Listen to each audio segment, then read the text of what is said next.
Bonjour les apiculteurs et les apicultrices, bienvenue dans cette première émission sur la thérapie des lucioles.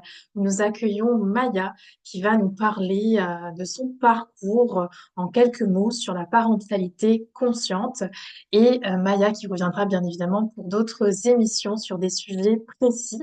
Donc, je l'invite à nous rejoindre dans cette émission sur la thérapie des lucioles. Maya, donc nous t'attendons. Bonjour Emmanuel. Bonjour.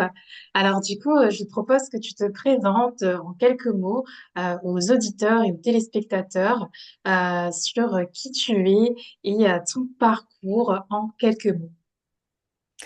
Oui, et ben du coup, je m'appelle Maya, j'ai 31 ans, je vis à La Réunion et je suis mariée, je suis maman d'une petite fille de 3 ans.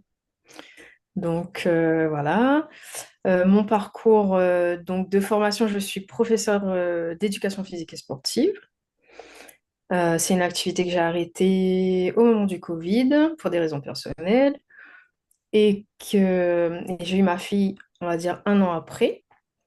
Donc du coup, voilà, avec mon expérience de professeur de PS, mon attrait pour l'éducation et la motricité, donc je me suis penchée particulièrement sur le sujet des enfants, en fait, d'un âge plus petit, donc de la naissance à 3 ans, par rapport à ma formation qui était plus centrée vers les adolescents.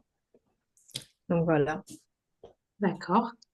Et du coup, alors, qu'est-ce qui t'a amené sur ce chemin de la parentalité consciente? Toi, comment tu définirais ce terme qu'on retrouve sur la page? Alors oui, bonne question. Et, tout simplement, en devenant parent, on se pose tout un tas de questions et on se demande est-ce que l'éducation qu'on a reçue, c'est l'éducation qu'on veut donner? Est-ce qu'il faut déconstruire? Est-ce qu'il faut écouter tout ce qui se dit? Entre les conseils des proches, tout ce qu'on entend, donc éducation positive, etc. Euh, Qu'est-ce qu'on fait avec toutes ces infos? Donc, on se pose des questions et ben, moi, personnellement, j'ai l'habitude d'aller chercher les réponses et chercher à faire des choix éclairés pour choisir en pleine conscience finalement de ce que je veux faire et l'éducation que je veux donner à ma fille. Donc voilà, hein, c'est comment faire des choix vraiment en pleine conscience, sachant que choisir, c'est renoncer, on va dire. Donc, quitte à renoncer à certains principes, au moins que ce soit fait en toute conscience. Ok. Et est-ce que justement tu peux nous parler un peu des outils que tu utilises avec ton enfant? Oui. Euh, donc, au niveau des outils, je me suis beaucoup inspirée de la pédagogie Montessori, euh, que je pensais connaître parce que j'ai entendu parler de ça sur les bancs de l'école, etc., et que c'était un peu à la mode. Et en fait, au fur et à mesure que j'ai progressé dans la compréhension de cette pédagogie, je me suis rendu compte qu'en fait, je n'y connaissais absolument rien. Et en fait, c'est un système qui a beaucoup plus de bienfaits que ce que j'aurais pu penser au départ. Donc, au départ, j'aurais peut-être plus choisi, voilà, pour ce côté euh, apprentissage qui suit le rythme de l'enfant, qui suit son développement, etc., pour être vraiment au plus proche du rythme du développement de l'enfant que de l'âge. Et en fait, du coup, je me suis rendu compte que c'était beaucoup plus étudié, plus profond et plus développé que ce que je pensais au départ. Et ben aujourd'hui, au bout de 3 ans passés, j'en apprends encore tous les jours, déjà à ce niveau-là. Et donc après, je me suis vraiment inspirée de cette pédagogie pour mettre en place des choses à tous les niveaux, que ce soit au niveau du développement de la motricité, l'initiation au sport, dans la maison, à tous les niveaux. Très bien. Et justement, qu'est-ce que tu as pu constater comme différence justement dans le développement de ton enfant par rapport à cette pédagogie Montessori? Qu'est-ce que tu as pu observer notamment dans son développement, par exemple cette année? Qu'est-ce qui serait différent par rapport à l'éducation classique? Euh, Toi, justement, tu pourras me donner un regard comparatif. Oui. Euh, En fait, je connais le fonctionnement de l'éducation nationale, donc du système français, etc., vu que j'y étais. Et je sais à peu près à quoi m'attendre avec l'éducation publique classique. Donc, il y a des programmes, à tel âge, il faut savoir faire telle chose. Donc, c'est très, on va dire, normé et cadré. Donc, tandis que la pédagogie Montessori, finalement, pour quelqu'un qui n'y connaît rien, c'est plutôt tout le monde, chacun fait ce qu'il veut et puis on verra où ça nous mène. Donc, voilà. Je me suis plus basée sur ben, le côté apprentissage à la base. Et, et finalement, j'avais pas de cadre de référence à savoir ben, à quel âge un enfant doit savoir faire quoi. Donc ça, c'est quelque chose que j'ai recherché au départ ben, sur ce modèle éducatif public, on va dire normal, classique. Et plus je me suis penchée sur la pédagogie Montessori, plus je me suis rendu compte que j'allais me détacher de ce cadre de l'âge et de la laisser plus libre d'explorer ce qu'elle avait envie d'explorer et de voir où ça allait nous mener. Et j'ai très vite abandonné l'idée qu'elle pourrait être en retard ou autre, parce que je me suis vite rendu compte, moi n'ayant pas de cadre, parce que c'est mon premier enfant, j'ai pas de cadre de référence pour savoir si elle en avance ou en retard, j'ai laissé faire, sauf que je me suis rendu compte avec les éducatrices, etc., que peut-être il y avait des choses qu'elle faisait plus tôt que d'autres enfants. Euh, Il y a plein de choses où c'est impressionnant, en fait, quand tu te rends compte que euh, l'enfant va vers ce qui l'intéresse et que dans le système classique, ça doit l'intéresser qu'à 6 ans. En fait, c'est pas que ça doit l'intéresser à 6 ans. Dans le système classique, c'est enseigné à 6 ans. Pas pareil. Et récemment, donc pas plus tard que avant-hier, j'ai appris que à l'école, donc elle est sur sa première année d'école, elle commence à rentrer sur l'apprentissage des sons et des lettres. Donc en fait, je me dis d'accord, donc ça doit être l'alphabet en fait. Donc j'arrive à la maison, je sors mes petites cartes de l'alphabet et je lui montre pour savoir en fait qu'est-ce qu'elle a appris, essayer de déchiffrer parce que j'ai pas tous les détails. Et en fait, je me rends compte qu'elle arrive sur sur les lettres qu'elle a déjà étudiées en fait, qu'elle arrive à identifier la lettre et ramener le son qui va avec. Je dis, en fait, si tu identifies la lettre et le son, tu rentres dans la lecture. Donc là, je suis en train de me dire, tu es rentré à l'école en août et tu es en train de rentrer dans la lecture à 3 ans. Je fais, waouh, ok. C'est ça la pédagogie Montessori. D'accord. Donc en fait, ça fait 3 ans que je suis dedans, mais je n'y connais rien. Mm. Donc c'est aussi ça être parent, c'est-à-dire que tu as des principes de base, tu fais ton choix consciemment.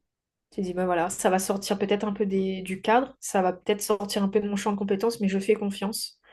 Et, et je fais confiance aussi à mon enfant de s'intéresser à des choses. Et même si c'est pas dans l'ordre prévu socialement, du moment que c'est acquis à la fin, c'est pas important. Et justement, donc on en parlait en aparté, donc là, voilà, l'éducation Montessori, c'est une piste, mais tu parlais tout à l'heure du langage des bébés. Tu avais utilisé une technique qui t'avait aidé. Est-ce que tu peux communiquer cette expérience-là aux téléspectateurs? Oui, alors donc on avait parlé du langage des signes des bébés. Donc ça j'avais regardé pendant ma grossesse en fait. Donc j'avais vu passer qu'il y avait donc il y a la langue des signes française que pour les sourds et malentendants par exemple, mais que j'avais vu qu'ils avaient mis en place en fait la langue des signes adaptée aux bébés, donc c'est-à-dire adaptée à leur motricité, à leurs petites mains on va dire, comme moyen de communication euh, avant l'acquisition du langage. Donc avant qu'ils soient capables de parler, mais en fait je me suis dit, bah, en fait, oui, c'est un système pour communiquer. Donc, leur seul moyen de communication quand ils sont bébés, bah, c'est de pleurer ou de crier. Et je me dis, oui, mais si je vais éviter les frustrations, parce que crier, ça ne veut pas dire que je vais le comprendre. Donc, pour éviter des frustrations et des crises et des tensions, peut-être que donner un moyen de communication serait une bonne idée ben, pour bien démarrer, on va dire, avec cette communication dans la famille. Donc, du coup, ben, voilà, je me suis procuré des cartes de signes bébé que j'ai mis dans la maison et que j'ai appris au fur et à mesure et que j'ai fait devant elle depuis bébé. Et ben, petit à petit, ben, il y a des signes qui sont venus et ça s'est mis en place très rapidement. Et aussi vite que c'est arrivé, ça a disparu avec le langage. Quand elle a commencé à parler, bah, ce qu'elle arrivait à dire, elle a arrêté de le signer. Hmm. Donc en fait, il pourrait y avoir des a priori disant que euh, il peut avoir un retard de langage parce que ben il signe avec les mains. Et en fait, pas du tout. C'est carrément l'inverse, en tout cas de mon expérience, parce que même si l'enfant ne parle pas, il acquiert du vocabulaire. Et c'est un vocabulaire qui va acquérir beaucoup plus rapidement et quand il va arriver au moment du langage, ben, il aura déjà tout un panel de vocabulaire acquis avant. Et donc, du coup, quand elle va rentrer dans le langage, ben, ça va se développer beaucoup plus vite. Et aujourd'hui, en tout cas, à 3 ans, je crois que c'est un enfant qui parle très très bien. Chouette, chouette. Et justement, par rapport à, comme on avait dit, il y aurait tellement à dire sur le sujet. Si on devait lister un peu les thèmes que tu souhaiterais aborder dans les prochaines émissions, si on devait faire des émissions à thème, qu'est-ce que tu aimerais aborder? Ben, moi, avant tout, ben, je pourrais partager, je dirais, ce par quoi je suis passée, ce que j'ai essayé et ce que j'ai approuvé, on va dire.